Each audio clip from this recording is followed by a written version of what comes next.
جلد ہی تمہارا انتظام کرتا ہوں۔ رمیز نے اس کی بات مکمل ہونے سے پہلے ہی اسے خاموش کر دیا۔ اس کے الفاظ زہر میں بجھے ہوئے تھے۔ اس کی آنکھوں میں ایک ایسی چمک تھی جو کرن کو خوف زدہ کر گئی۔ یہ ایک نئی غیر متوقع دھمکی تھی۔ وہ غصے سے کہتا ہوا گھر سے ہی باہر نکل گیا تھا، جیسے کسی بھٹی سے شعلہ نکلا ہو۔ اس کی دھمکی میں ایک عجیب سی خباثت تھی جو کرن نے اس سے پہلے محسوس نہیں کی تھی۔ جبکہ کرن جو سسرال آنے کے بعد اپنی زبان کو تالے لگا چکی تھی، ہر تانا ہر گالی خاموشی سے سنتی رہتی تھی، اب آنسو بہاتی یہ سوچ رہی تھی کہ کب اس نے ساس کی طرف سے ملنے والے تانوں کے درمیان اپنی زبان چلائی تھی۔ اسے یاد نہیں آ رہا تھا کہ اس نے کبھی امی کو جواب دیا ہو۔ اس کی آنکھوں میں بے یقینی تھی۔ اسے لگ رہا تھا جیسے وہ کسی خواب میں ہو۔ یہ کیسا الزام تھا؟ اس کی آنکھوں سے آنسو بے اختیار بہہ رہے تھے۔ اس کا دل شدید دکھ کے ساتھ دھڑک رہا تھا۔ اسے محسوس ہو رہا تھا جیسے اس کی ذات کا سارا وجود کرچی کرچی ہو رہا ہو۔ رمیز کی دھمکی صرف دھمکی ثابت نہیں ہوئی تھی۔ آنے والے کچھ ہی دنوں میں اس نے کرن کے اس خوف کو حقیقت کا روپ پہنایا تھا، ایک ایسا خوف جو اس کی روح میں گہرائی تک پیوست ہو چکا تھا۔ وہ خوف جو اسے زندگی بھر ڈرا رہا تھا اب اس کے سامنے ایک بھیانک شکل میں کھڑا تھا۔ پر جب ایک دن وہ معمول کے بہانے سے دفتر جانے کا کہہ کے گھر سے نکلا تو کرن کو ہلکی سی تشویش ہوئی کہ وہ اتنی جلدی آفس سے کیوں آ گیا، لیکن اس کی واپسی معمول سے ہٹ کر تھی، کیونکہ واپسی پر اپنے ساتھ وہ ایک عورت کو گھر لے آیا تھا، ایک ایسی عورت جو اس کے لیے انجان تھی، مگر اس کے آتے ہی پورے گھر میں ایک عجیب سی خاموشی اور تناؤ چھا گیا تھا۔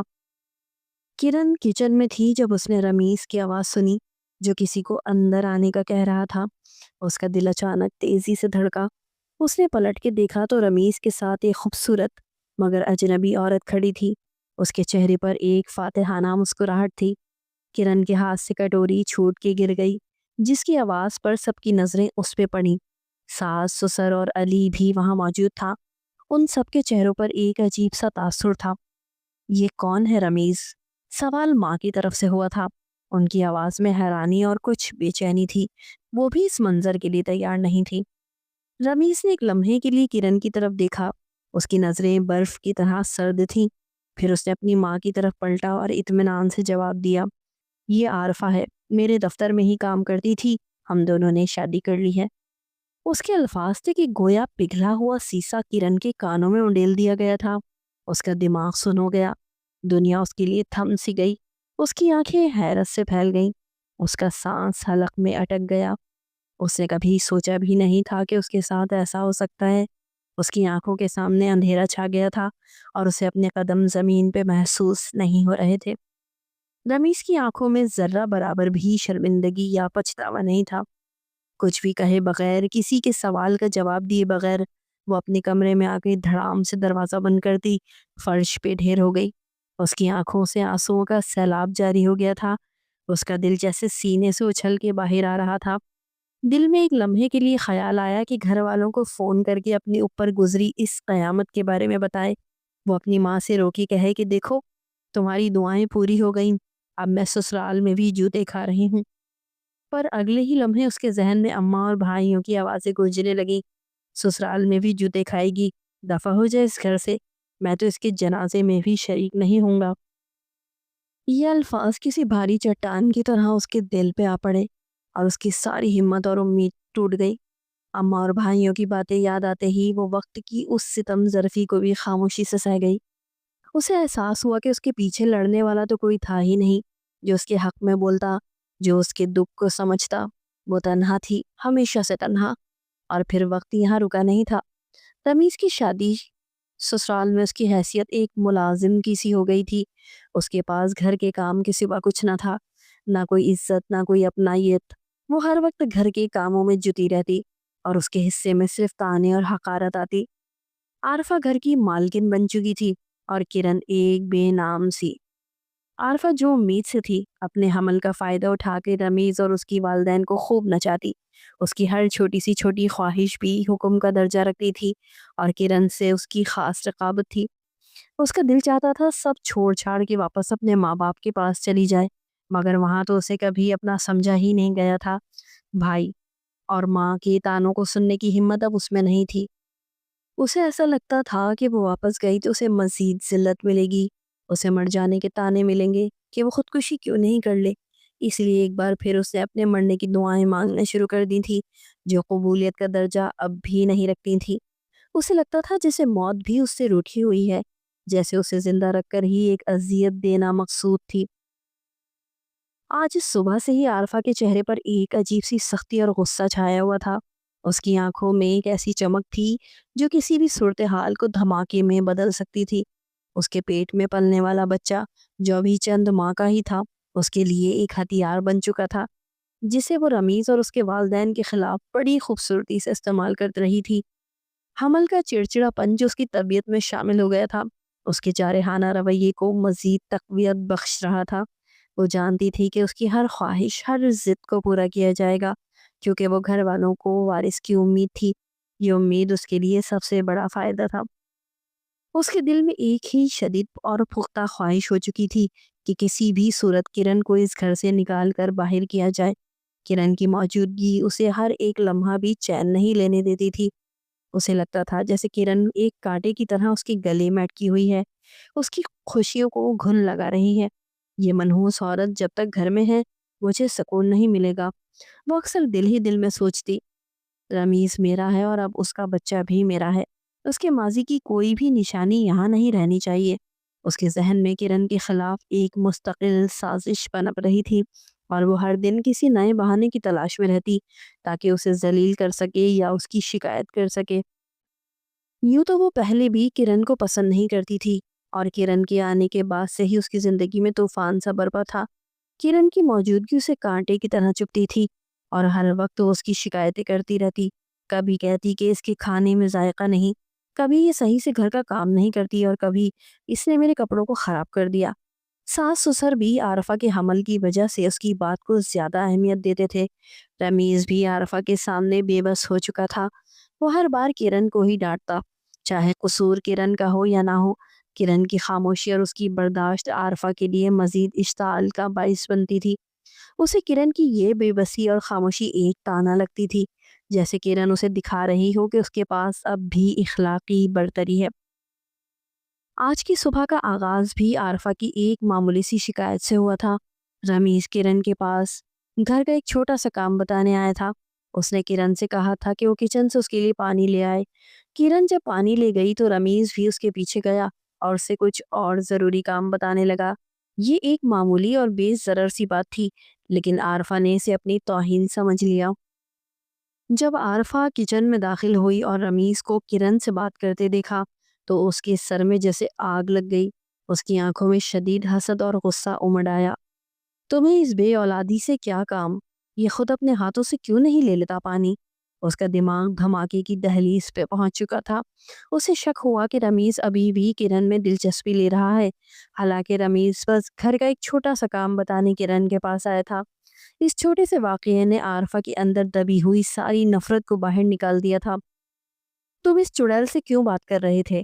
عارفہ نے کچن میں داخل ہوتے ہی رمیز پہ چیخنا شروع کر دیا۔ اس کی آواز کی گونج پورے گھر میں سنائی دی۔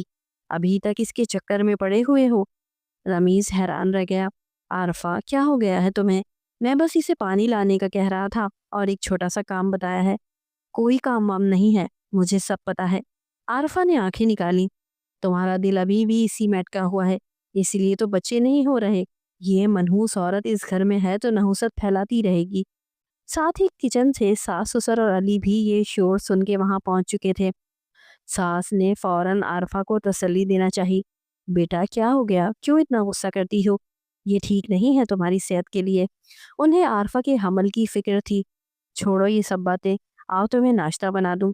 نہیں، کوئی ناشتہ نہیں، آج نہ کچھ کھاؤں گی نہ پیوں گی جب تک یہ منحوس عورت اس گھر سے نکل نہیں جاتی۔ عارفہ نے مزید زور سے چلائی۔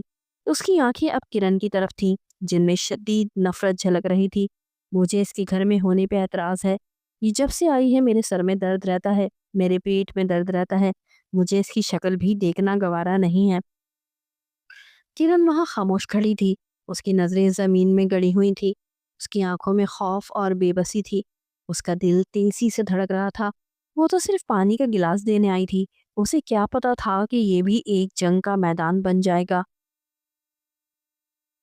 کیا پاگل ہو گئی ہو تم عارفہ؟ یہ کیا بات کر رہی ہو؟ رمیز کے والد نے تھوڑی سختی سے کہا، انہیں اس طرح صبح صبح کا ہنگامہ پسند نہیں تھا۔ اس بیچاری کا کیا قصور؟ قصور کیوں نہیں، سارا قصور اسی کا ہے۔ اسی کی وجہ سے آپ کے گھر میں بچے نہیں ہو رہے تھے، اور اب بھی یہ میرے بچے پہ نحوست ڈالے گی۔ میں نے خواب میں دیکھا تھا یہ چڑیل میرے بچے کو لے کے جا رہی تھی۔ عارفہ نے ایک نیا ڈرامہ شروع کر دیا، آنکھوں میں آنسو لے آئی۔